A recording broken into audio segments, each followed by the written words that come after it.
वर्तनी यानी कि स्पेलिंग्स। हिंदी में बच्चों आप सभी को मात्राओं की गलतियां होती रहती हैं। अगर हम स्पेलिंग के नियमों पर अच्छी तरह से ध्यान देंगे और उसे बराबर से समझेंगे तो हमारी स्पेलिंग्स यानी कि वर्तनी गलत नहीं होगी।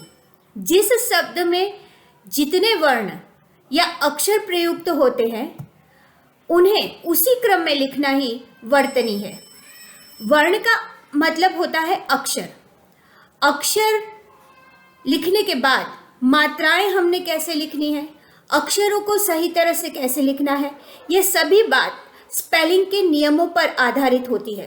तो इन नियमों को जानने के लिए हम एक के बाद एक अब वर्तनी के बारे में जानकारी लेंगे। तो बच्चों जरा ध्यान से सीखिएगा जिससे आपकी भी स्पेलिंग मिस्टेक्स को दूर किया जा सके। सबसे पहले वर्णों की लिखावट में क्या क्या सावधानी रखनी चाहिए, इसके कुछ नियम देखें। अब देखो, सबसे पहला नियम है ख के लिए।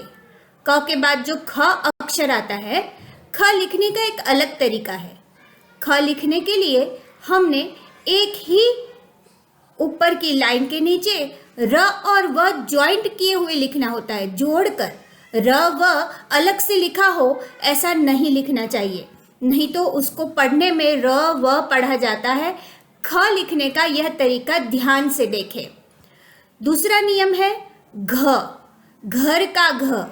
पूरी शिरोरेखा, ऊपर जो लाइन की जाती है उसे शिरोरेखा कहते हैं। शिर पर होने वाली रेखा, शिर मतलब ऊपर की रेखा। आपको पता है कि हिंदी पे शिरोरेखा लिखना आवश्यक है, लाइन करना बड़ा ही आवश्यक है, नहीं तो यह हिंदी सही हिंदी नहीं है। अब शिरोरेखा पूरे अक्षर पर होनी आवश्यक है। कुछ अक्षर ऐसे हैं जिस पर आधी शिरोरेखा करनी चाहिए। तीसरा जो नियम है उसमें दिखाया गया है किन किन शब्दों पर आधी शिरोरेखा होती है। भ, ध, थ और क्ष आदि शब्दों पर शिरोरेखा आधी करनी चाहिए। चौथा नियम है अनुस्वार। अनुस्वार मतलब डॉट किया जाता है ऊपर, अंग ऐसा बोला जाता है। जैसे शंख, चंचल, डंडा, संत, चंदन आदि में सिर्फ अनुस्वार किया जाता है। चंद्र बिंदु नाक से लंबे बोले जाते हैं, जैसे दांत, पांच, हंसी, गांव, माँ आदि। नाक का भी उपयोग किया जाता है जब इन शब्दों को बोला जाता है। तो देखा बच्चों, वर्णों की लिखावट में कैसी सावधानी रखनी चाहिए, ये हमने इन 5 नियमों पर ध्यान दिया। अब आप लिखते समय बराबर ध्यान रखें ख कैसे लिखना है, घर के घ पर पूरी लाइन बनानी है, भ, ध, थ और क्ष आदि शब्दों पर आधी शिरोरेखा करनी है, अनुस्वार मतलब डॉट और चंद्र बिंदु नाक से बोले जाते हैं। इन सभी शब्दों पर बराबर ध्यान रखिए और हम यह चाहते हैं कि आप एक नोटबुक और पेन ले लीजिए और इन सभी शब्दों को एक के बाद एक लिखिए। अनुस्वार वाले शब्द भी लिखिए और चंद्र बिंदु वाले भी शब्द लिखिए। ख, घ, भ, ध, थ और क्ष भी लिखिए। तो आप अपनी नोटबुक और पेन निकाल लीजिए और जल्दी से इन शब्दों को लिखना शुरू कर दीजिए। तो आइए अब कुछ आगे के नियम देखते हैं। जैसी हम हिंदी बोलेंगे वैसी ही हम लिखेंगे, इसलिए अगर हम बोलने में गलती करते हैं तो लिखने में भी गलती हो जाती है। स, सिगड़ी का स, श और श, 3 का प्रयोग योग्य जगह पर होना चाहिए। यदि किसी शब्द में स, सिगड़ी का स हो और उसके पहले अ या आ हो तो स नहीं बदलता। जैसे कि सिगड़ी का स ही लिखना पड़ता है। जैसे कि दस, द बोला तो हमने द के पीछे अ ऐसा बोला ना। पास, तो प के बाद स के पहले आ बोला, पा, आ, पास। घास, विश्वास, इतिहास, तो यहाँ पे सिर्फ सिगड़ी का स आएगा। स, श और शो, इन तीनों का प्रयोग बड़े ही ध्यान से करना चाहिए। अगर अ और आ नहीं आ रहा, स से पहले अगर अ और आ नहीं आ रहा तो षटकोण का श आता है। जैसे प्रेषित, देखो अ नहीं आ रहा, ए आ रहा है। आकर्षित, भूषण, ऊ आया ना, आकर्षण। हर्षित, धनुष, अ या आ के बदले कोई और अक्षर आते हैं, स्वर आते हैं तो षटकोण का श आता है। तो आप ये शब्द भी अपनी नोटबुक में लिखते जाइए। दस, पास, घास, विश्वास, इतिहास। इसी तरह से स वाले बहुत सारे शब्द आप लिख सकते हो। षटकोण के श वाले शब्द देखें तो प्रेषित, आकर्षित, भूषण, आकर्षण, हर्षित, धनुष। अब आगे देखें, ह वर्ग वाले शब्द के पूर्व श आता है षटकोण का, जैसे क्लिष्ट, विशिष्ट, नष्ट, कष्ट, भ्रष्ट, षोडश। इन सभी शब्दों में षटकोण का श आता है। रू वाले वो शब्द हों जिसमें ऋषि का री आता है, री बोलते हैं हिंदी में, ऋषि का री आता है, ऐसे शब्द हों या ऐसी मात्रा वाले शब्द हों तो भी षटकोण का ही प्रयोग, षटकोण के श का ही प्रयोग करेंगे। जैसे कि कृषि, वृष्टि, कृषक, त्रिषित, ऋषभ आदि। अब च वर्ग वाले, देखो पहले स की बात हुई, फिर षटकोण के श की बात हुई। अब शून्य वाले श, जैसे जिसको गुजराती में हम मींडा वालो श कहिए छे, मींडा वालो, शरबत का श।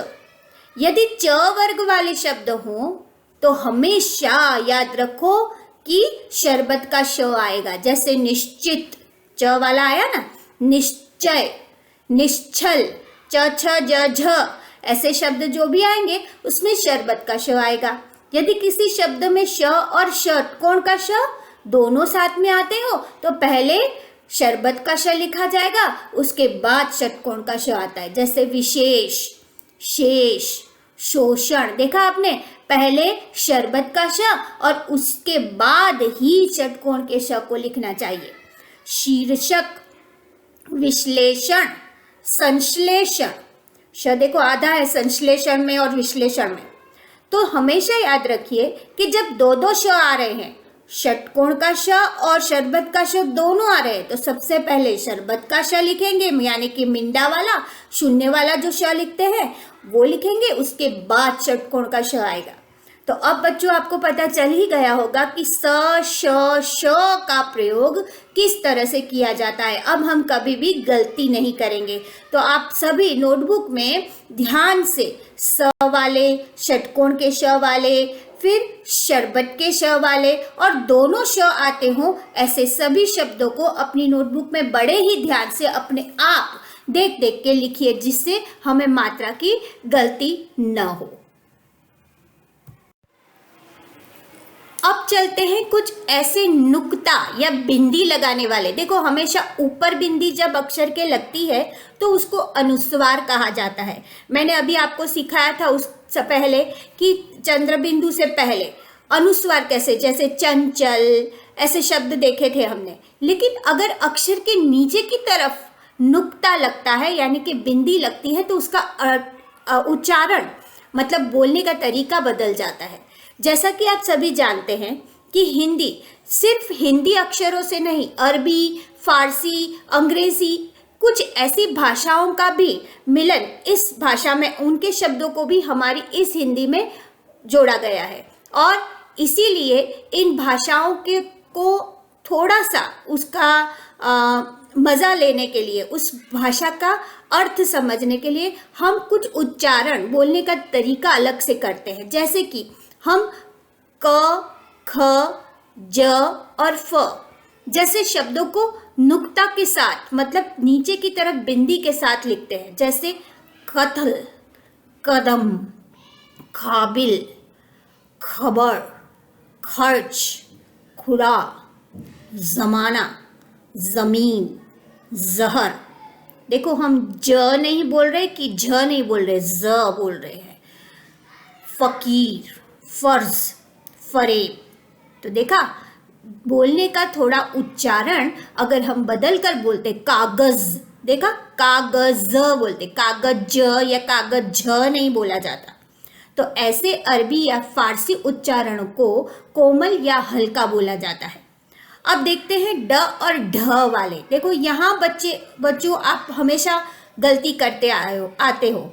डमरू का ड जिसको एस के जैसे लिखा जाता है, एस ऊपर डंडी लगाई जाती है, ऊपर शिरोरेखा लगाई जाती है, ये डमरू का ड है। डमरू का ड और ढक्कन का ढ, ऐसे शब्द हम लिखते हैं तब गलती कर देते हैं। तो ध्यान रखें, डमरू डी ए ड और डी एच ए ढ बोला जाता है। डी एच ए जिसमें ह का प्रयोग भी डी के बाद किया जाता है। ढंग, ढब, ढेरी, ढोल, गढ़, पढ़ाई, पढ़ाई नहीं पढ़ाई, बाढ़, सीढ़ी जिसमें ढक्कन का ढ लगा। लेकिन अगर ड लिखना है तो डमरू, डर, डाक, डाली, अकड़, बड़ाई, रणछोड़, झाड़। देखा, ड बोला, ड और ढ का जो प्रोनाउंसिएशन है, उच्चारण है, वो अलग है। जब हम लिखते हैं तो हमने बराबर ध्यान से सुनना चाहिए कि ड बोला गया है कि ढ बोला गया है, और उसी के मुताबिक हमने शब्दों को लिखना चाहिए। तो बच्चों, इन शब्दों को भी आप अपनी नोटबुक में ध्यान से लिखिए और जिस तरह से मैंने आपको उच्चारण सिखाया, आप उसी तरह से बोल बोल के इन शब्दों को भी सीखिए। अब हम कैसी कैसी भूल किया करते हैं, कैसी कैसी अशुद्धि लिखा करते हैं अपनी लिखाई में।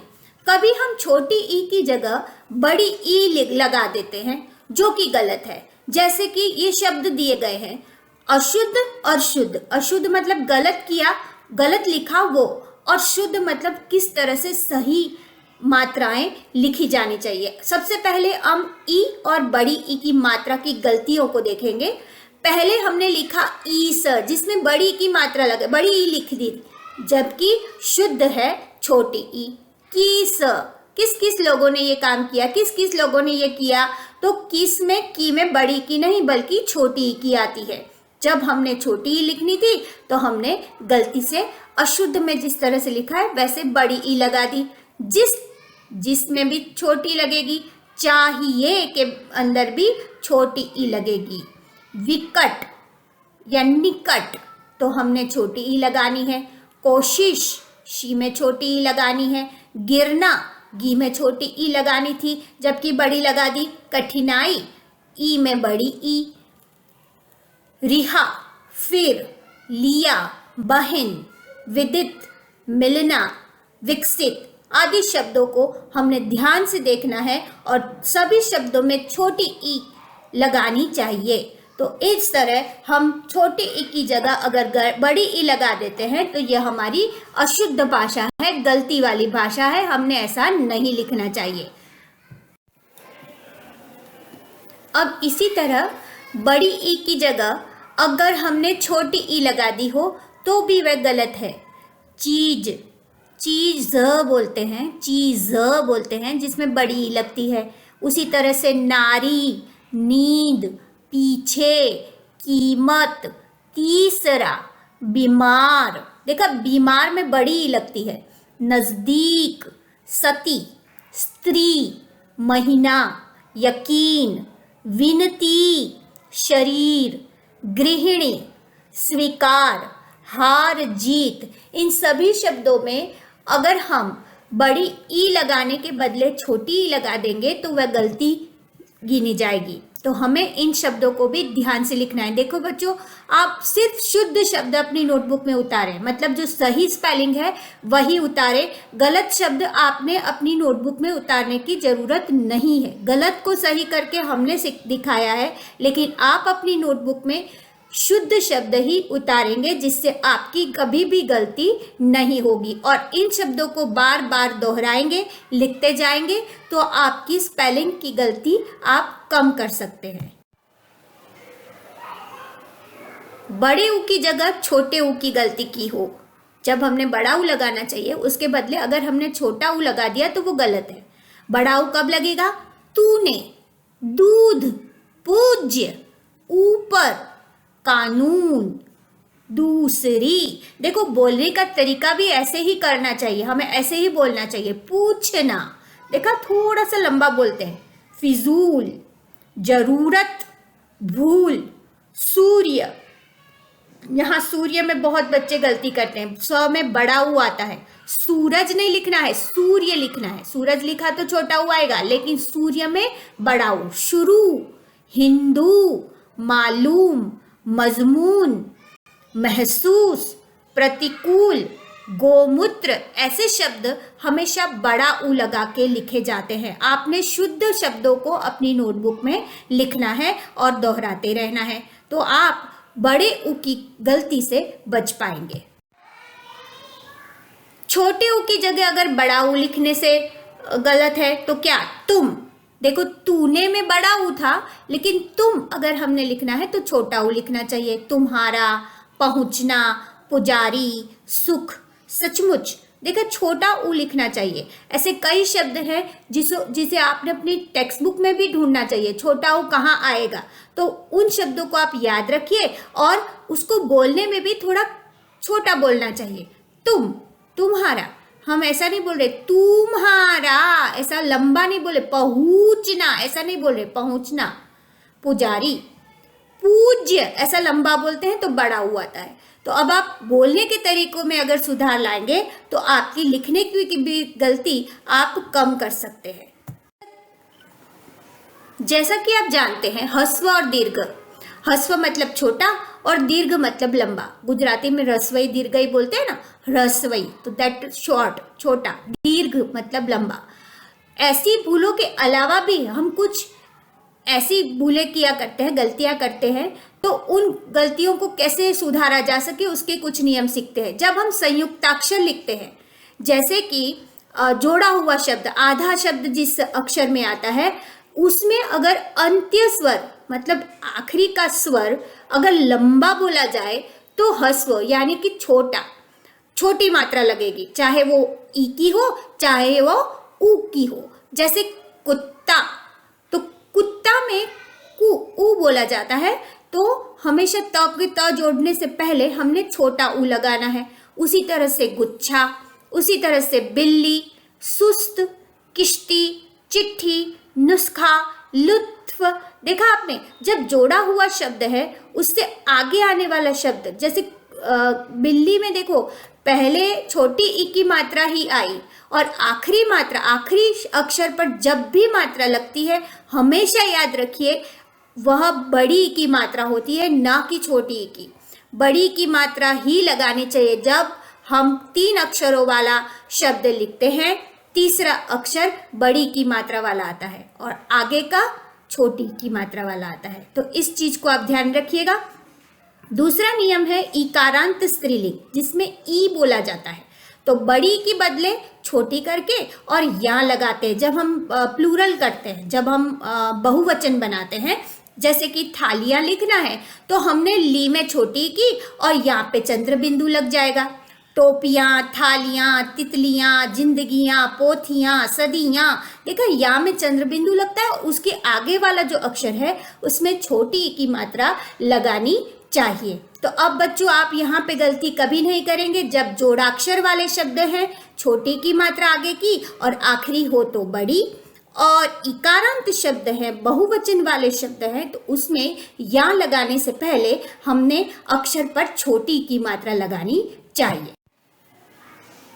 श्रेष्ठता वाचक शब्दों में प्रत्यय इष्ट की जगह इष्ट होना चाहिए। देखो जब हम बहुत बड़ा श्रेष्ठ चीज बताते हैं, बेस्ट चीज, तुमको पता है गुड, बेटर और बेस्ट, तो थर्ड जो बेस्ट चीज है, अगर हमने किसी भी शब्द को श्रेष्ठ बताना है तो ट के बदले ष्ठ लिखना चाहिए। इष्ट, जैसे कनिष्ठ, घनिष्ठ, ज्येष्ठ, सबसे बड़ा, ज्येष्ठ मतलब सबसे बड़ा, घनिष्ठ मतलब बहुत गहरा, कनिष्ठ मतलब बहुत करीब का, धर्मिष्ठ मतलब बहुत धर्मात्मा हो वैसा। तो श्रेष्ठतम बताया, बालिष्ठ बचपने में अतिरेक, श्रेष्ठ मतलब सबसे उच्च, अच्छे से अच्छा। तो जिसमें हमने श्रेष्ठता वाचक शब्दों का प्रयोग करना है तो पाछड़ पीछे शब्दों के पीछे षटकोण का श आधा और ठ लगाना चाहिए। यह भी एक नियम है जो आपने ध्यान में लेना चाहिए। अब ईय और इन प्रत्यय में दीर्घ ई आती है, जिसमें पीछे जातीय ईय आया, नवीन ईन आया। तो ईय और ईन जहां आता है, ऐसे शब्दों में हमेशा बड़ी ई लगाई जाती है। दीर्घ ई मतलब बड़ी ई लगाई जाती है। जातीय, प्रांतीय, राजकीय, देशीय, वर्षीय, स्वर्गीय, ऐसे शब्दों में बड़ी ई लगाना आवश्यक होता है। अर्वाचीन, नवीन ईन आया पीछे, पराधीन, प्राचीन, कुलीन, स्वाधीन, ये सभी शब्द आप अपनी नोटबुक में उतारेंगे और इन शब्दों को बार बार दोहराएंगे भी, क्योंकि इसमें ईय और इन में हमेशा बड़ी ई लगानी चाहिए। तो ये कुछ नियम आप देखते जा रहे हैं, इसको आप अपनी लिखाई में ऐड करते जाइए और इसको बार बार दोहराएंगे ना, तो ही आपकी गलती आप दूर कर पाएंगे। जैसा हमने पहले सीखा, ईय और ईन में बड़ी ई लगती है, बड़ी ई, लेकिन ई का प्रत्यय हो तो छोटी ई, ह्रस्व ई लगाई जाती है। औद्योगिक इक आया पीछे, ऐच्छिक, दैनिक, नैतिक, स्थानिक, शारीरिक, माध्यमिक, आकस्मिक, चारित्रिक, इक आ रहा है सब में देखिए छोटी की मात्रा लग रही है। प्रारंभिक, मानसिक, अत्याधिक, शाब्दिक, तो इन सभी शब्दों में छोटी की, ह्रस्वई, ह्रस्वई बोलते जिसको, छोटी की मात्रा लगाई जाती है। तो इन शब्दों को भी आप अपनी नोटबुक में लिखते जाइए। छोटी बड़ी के अलावा हम प्रत्यय संबंधित गलतियां भी करते हैं, जैसे कि उत्कर्षता नहीं होता, उत्कर्ष होता है। औदार्यता नहीं होता, उदारता होता है या औदार्य होता है। गौरवता कभी नहीं लिखते, गौरव लिखते हैं या गुरुता लिखते हैं। धैर्यता कभी नहीं लिखा जाता, धीरता या धैर्य लिखा जाता है। साम्यता के बदले साम्य या समता लिखा जाता है। देखो जो शुद्ध शब्द लिखे हैं वही आप अपनी नोटबुक में लिखते जाइए। सौजन्यता नहीं लिखा जाता, सौजन्य या सुजनता लिखा जाता है। ऐक्यता नहीं, ऐक्य या एकता। कृपण्यता नहीं, कृपणता या कापरण्य। दरिद्रता या दारिद्र्य। पौरुष या पौरुषत्व, पुरुषत्व, पौरुषत्व नहीं होता, पुरुषत्व होता है। वैमनस्य, सुंदरता या सौंदर्य, सौंदर्यता कभी नहीं लिखते। तो इन शब्दों को, शुद्ध शब्दों को आप लिखते जाएं और सीखते जाएं। मान, वान, हान, ऐसे पीछे आन आन वाला आता है ना, तो श्रीमान, आयुष्मान, महान, विद्वान। देखो इन सब शब्दों में आप देख सकते हो कि पीछे आन आन आन आ रहा है। इसके अलावा त, मम, उत्त, उसमें हलंत का उपयोग होता है, तो वह लंगड़ा लिखना चाहिए। लंगड़ा मतलब एक पैर वाला, मतलब डैश वाला। आप करते हो ना, कोई भी अक्षर के पीछे अगर हम डैश वाला अक्षर लिखते हैं, जैसे स्वागतम, मुंह में टेढ़ा एक छोटा सा लाइन नीचे लगाते हैं, उसको लंगड़ा अक्षर बोलते हैं। जगत, परिषद, पश्चात, शरद, सम्राट, विद्युत। देखो द में भी लंगड़ा लगाए और त में भी लंगड़ा लगाए। तो इन सब शब्दों को हलंत का प्रयोग कहा जाता है। ऐसे हलंत के प्रयोग में अक्षरों का जो आखिरी शब्दों का जो आखिरी अक्षर होता है उसको लंगड़ा लिखना चाहिए, यानी कि हलंत वाला लिखना चाहिए। तो ये भी आप अपनी नोटबुक में उतारिए। अब कुछ ऐसे शब्द जो दोनों तरीकों से सही, मतलब छोटा ऊ लगाओ तो भी सही, छोटी ई लगाओ तो भी सही, बड़ी ई लगाओ तो भी सही। ये अच्छी बात है ना, बच्चों को कोई भी इस के लिए गलती नहीं दे सकता। जैसे कि दुकान, दुकान में छोटा ओ भी सही है, बड़ा ओ भी सही है। अंजलि में बड़ी छोटी दोनों सही है। सर्दी, हम स र दी लिखें तो बड़ी लगाएं तो भी सही है, और सर्दी इस तरह से लिखें कि द पे सी लगा दें ऊपर आधा र, तो भी सही है। तुरंग में तू र ग लिखे या तुरंग, बिल्कुल में ल आधा ना लिखे और पूरा लिखे तो भी सही, और आधा लिखे तो भी सही। विहग, विहंग दोनों सही। आत्मा में त आधा या आत्मा पूरा, दोनों तरीकों से सही गिने जाने वाले ये सारे शब्द। जैसे घबराना, घबराना लिखा हो तो भी सही। कलश, कलश लिखा हो तो भी सही। आत्मा, आत्मा पूरा लिखा हो। दंपत्ति, पृथ्वी या पृथ्वी। उषा, ऊषा गर्मी गर्मी, वर्दी वर्दी, भुजंग भुजग, हलवा हलवा, रियासत रियासत या रियासत, सोसाइटी या सोसायटी, ग्रस्त या ग्रसित, जाए या जाए, पिंजरा या पिंजड़ा, सामान्यतः सामान्यता, वशिष्ठ वशिष्ठ। तो देखो आपने वासिष्ठ, इन शब्दों को दोनों तरीके से लिखना सही गिना जाएगा। तो ये शब्द आप दोनों तरीकों से अपनी नोटबुक में उतारिए और उसको बार बार लिखने की कोशिश करके और अपनी गलतियों को दूर कीजिए। और आखिर में ये बात समझ ले कि हिंदी देवनागरी लिपि से आई हुई भाषा है। इसमें कई और भाषाओं का सम्मिलन किया गया है, और भी भाषा इसमें सम्मिलित की गई है। हमें इसे लिखते समय शिरोरेखा पर जरूर ध्यान रखना चाहिए। शिरोरेखा मतलब ऊपर की लाइन पर, और सभी नियमों एवं अक्षरों को सही मात्रा लगाकर शिरोरेखा से लटकाकर अक्षरों को लिखना चाहिए। तो अब आप समझ ही चुके होंगे कि किस तरह से भाषा लिखी जाती है। तो इन नियमों को ध्यान में रखिए और अपनी भाषा की लिखाई को सुधारिए। धन्यवाद।